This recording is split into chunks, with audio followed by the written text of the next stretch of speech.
Good morning everyone. మన life transformation 21 days జర్నీలో భాగంగా మన డే 2 సెషన్ని కూడా మనం చాలా సక్సెస్ఫుల్గా కంప్లీట్ చేసుకున్నాము. అండ్ ఇవాళ ఈ సెషన్లో మనకు Murthy sir life success principles కొన్ని ఎక్స్ప్లెయిన్ చేశారు కదా మనకు.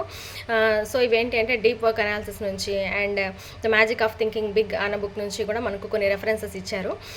సో మనము మన గోల్ని రీచ్ అయ్యే ప్రాసెస్లో మనము చాలా పనుల్ని వేరువేరుగా చేసేదానికంటే కూడా ఒక్కటే వర్క్ని చాలా డెడికేటెడ్గా డివైన్ మెంటాలిటీతో ఒకటే వర్క్ని కనుక మనం కన్సిస్టెంట్గా చేసాము అంటే డెఫినెట్గా సక్సెస్ సాధిస్తాము అని చెప్పారు కదా మనకు మూర్తి సార్. అండ్ అలానే మనం ఏదైనా ఒక కొత్త విషయం నేర్చుకుంటున్నప్పుడు మనము ఒక స్టూడెంట్ లాగా కూర్చోవాలి. అంటే ఒక ఫ్రెష్ మైండ్తో కూర్చున్నాము అంటే మన ఈగోస్ని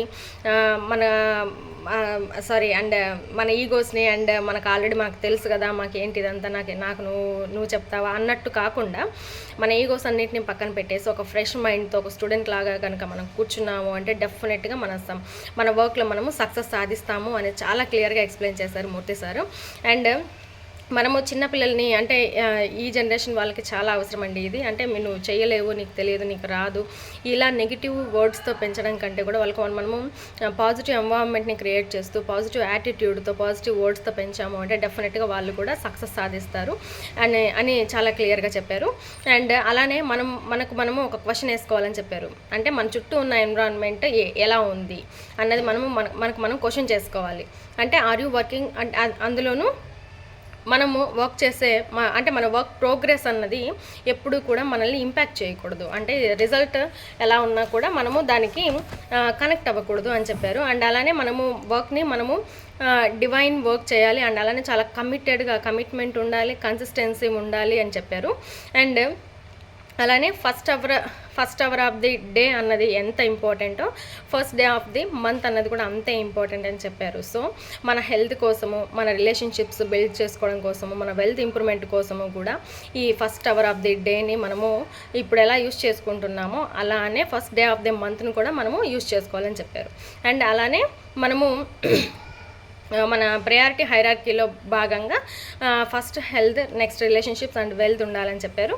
అండ్ అలానే మన ఫుల్ పొటెన్షియల్తో ఒక వర్క్ మనం చేస్తున్నాము అంటే అదే మన మనస వాచ కర్మన మనం పని చేయాలని చెప్తారు కదా. సో అలా మనం పని చేయాలి అంటే మన చుట్టూ ఉన్న ఎన్విరాన్మెంట్ కూడా ఎలా ఉంది అనేది మనం ఒకసారి చెక్ చేసుకోవాలి. అది ఒక రైతు తను చివరిగా పంటను కోసే టైంలో తనకు అంటే పంట సక్రమంగా 100% చేతికి రావాలి అంటే ఎన్విరాన్మెంట్ అంటే నీరు, గాలి, వెలుతురు ఇవన్నీ కూడా ఎంత ఇంపార్టెంటో, సన్లైట్ ఇవన్నీ ఎంత ఇంపార్టెంటో అలానే మనం కూడా సక్సెస్ సాధించాలి. ఏదైనా ఒక పనిలో సక్సెస్ సాధించాలి అంటే మన చుట్టూ ఉన్న వాతావరణం కూడా అంతే ఇంపార్టెంట్. అవేంటి, మన చుట్టూ ఉన్న వాతావరణం ఏంటి, మనం ఎలా సెట్ చేసుకోవాలి అసలు అవేంటి అంటే first one is our physical health and second one is our mental health, third one is our home team and last one is our association. So వీటన్నిటి గురించి కూడా మూర్తి సార్ ఇంకా క్లియర్గా నెక్స్ట్ సెషన్లో ఎక్స్ప్లెయిన్ చేస్తానని చెప్పారు. అండ్ ఇవాళ సెషన్ అంతా కూడా మనకు అంటే ఒక వర్క్ని మనము అంటే ఒకే పనిని అంటే 10,000 పనులను మనము సరిగ్గా చేయకుండా 10,000 పనులు చేయడం కంటే కూడా ఒక్కటే పనిని 10,000 రకాలుగా ఎలా మనం చేయొచ్చు సక్సెస్ అవ్వడానికి అన్నది మనం చెక్ చేసుకోవాలి. అలా మనం ఫాలో అవుతే డెఫినెట్గా సక్సెస్ అవుతాము అని చెప్పారు. And thank you so much Murthy sir for this wonderful session. Thank you so much Guru sir for this wonderful association. Thank you all. Have a nice day.